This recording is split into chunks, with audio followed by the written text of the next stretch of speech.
This is the final video to fix Xbox app error code 0x80073cf9 on Windows 11. And if you're seeing this error, you know how frustrating it can be when your games or apps won't open.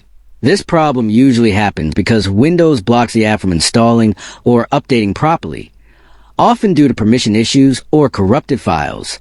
You might have tried other tutorials on YouTube or social media, but most of them are long, confusing, and full of steps that don't work. On Rexist, I have a simple trick that fixes this error in just a few clicks without diving into complicated settings. It's fast, easy, and anyone can do it, even if you're not tech savvy. If you want to show a full step-by-step tutorial to fix it completely, drop a comment below and I'll make it just for you.